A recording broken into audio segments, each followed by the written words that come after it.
Alrighty guys, welcome back to the channel. So today we're going to be doing polyurethane motor mount inserts. I know this is something that a few of you wanted to see just so I could land my 1 to 2 shifts a lot better. I made a video talking about my shifter setup, which I'll go ahead and show you guys some more mods I did off camera. Basically, I got this TRD like horn insert decal. It looks sick as fuck. Shout out to my boy Evan. I'll have his Instagram below. Basically, he supplied this for me and they're really high quality. You should definitely cop one if you have a Celica and your Toyota badge is worn out. I got my TRD shift boot installed. My mom stitched a metal frame around this boot right here so I was able to stick in like stock, and it doesn't look too bad actually, but other than that I haven't done too much. Obviously you guys seen this in my last video, these TRD seatbelt covers.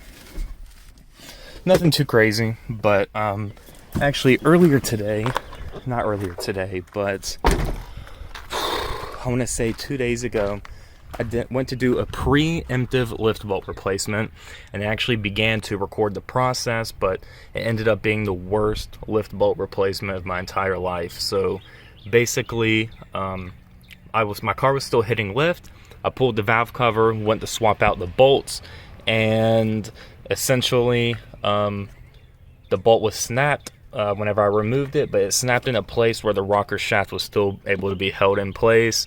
I ended up having to do a combination of drilling the bolt down, hammer the shaft out, and clean out a fuck ton of metal shavings in order for it to, you know, not grenade in the future. But it was a terrible job. I had to remove the cams, reset the tensioner inside the car because my serpentine belt tensioner is actually stripped. You kind of see it. Maybe I can get it to focus, but you can kind of see the bolt head right there. It's stripped, and so I can't remove the serpentine belt tensioner without, you know, needing to replace the belt in the future. Couldn't do that, so I followed a method online of being able to back out the timing chain tensioner, able to twist it inside of here and use a mixture of screwdrivers, precision, and able to reset that tensioner. Ended up being a 1.5 day job, but I got it in. It's hitting lift, and now we're just going to go ahead and throw in these motor mount inserts and see if we're able to hit that 1-2 shift. Alrighty, so if we get underneath the vehicle right here, there's basically two 14mm bolts that I just removed.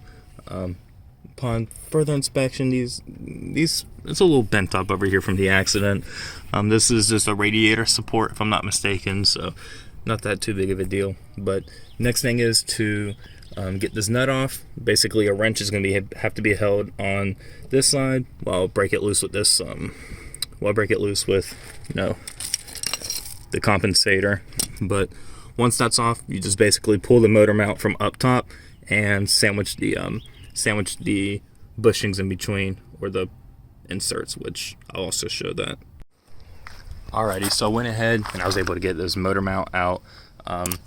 Wasn't hard at all, actually. It was very, very simple. So basically, if I'm not mistaken, these go in like, they are it is slightly weak. I don't know if I should be able to move this with my fingers or not, but I think, yeah, just push in like that from either side, maybe, or maybe they take, I think this mounts for this side. Yeah, I think it goes in just like that. Obviously I'm gonna need 2 hands to really sandwich them in, but once I have it all ready, I'll make sure to show you guys, of course. So I was able to get these pressed in. A lot of people, well, I saw someone recommend putting dish soap on the outside of this so it helps slide back into the bracket down there a lot easier. So I did that. Not sure if it's needed or not, but I'm gonna go ahead and throw those back in. Again, the bolt and nut for this is a 16mm, and the ones down here are 14s. So I'm gonna throw this back in real quick and let you guys know whenever that's done. So I actually just got installing the front motor mount. I'm gonna do a little start right here. I had my battery disconnected just so I wouldn't accidentally kill myself or anything, but let's see how it feels inside the cabin. Oh, it's not that bad. We'll wait for it to go down the idle, but it doesn't feel that weird. If anything, it feels better because that old motor mount was pretty weak. Oh, I also hit 210,000 miles today, which is pretty cool. I can feel a little bit of vibrations, I think. I can feel some. In my ass, mainly.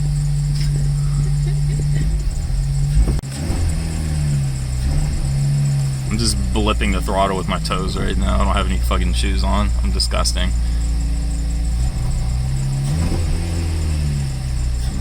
Oh, it is wanting to bog a little bit. I'm gonna let her warm up before I give her more rev. She's wanting to bog a little bit. I think she usually does that on initial cold starts after I disconnect the battery. Not sure why. It could be because of that cold air intake.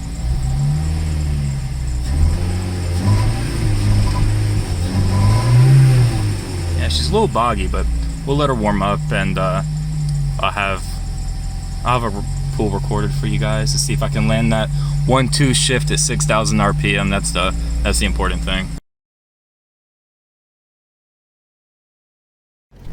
Alrighty guys, so I got someone recording for me because my magnetic thing for my phone broke off, but just driving it right now, I do feel a difference. I feel like I can hear more engine sounds too. I feel like it's better connected.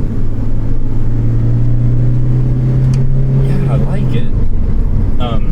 Another thing to note, I'm gonna do a pull up here, but I have a lot of stuff in the back of my car. I keep all my tools, parts, basically everything in the back of that car because my parents don't let me store it anywhere whenever I'm back home. So we're gonna do a little pull up here, 1-2 shift.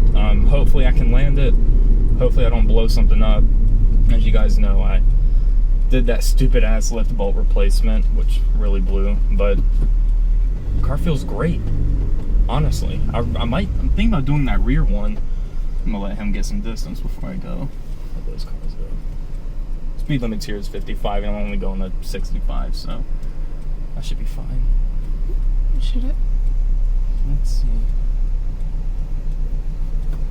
I'm gonna go this way. All right, go ahead and see if you can record my gauge cluster. No what?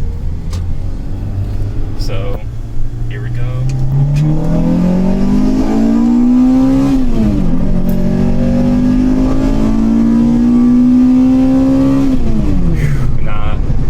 Can't land those 1-2 shifts for some reason. I always land at 5,500 and I can't get it, so I don't know. I know I need to do a clutch pedal adjustment. There's a lot of play whenever I'm like, there's a lot of play before it actually starts releasing the clutch mechanism up there, but I don't know. I need some recommendations for landing that 1-2 shift. Maybe I just need to become a better shifter. I don't know, but I definitely feel a difference. And with those mounts, I need to get the rear ones installed. So I need to set aside a day for that. Maybe go to the shop and do it, because from what I've heard, it's a huge pain in the ass. But with that, guys, if you have any questions, just leave them in the comments below, and I will see y'all in the next one.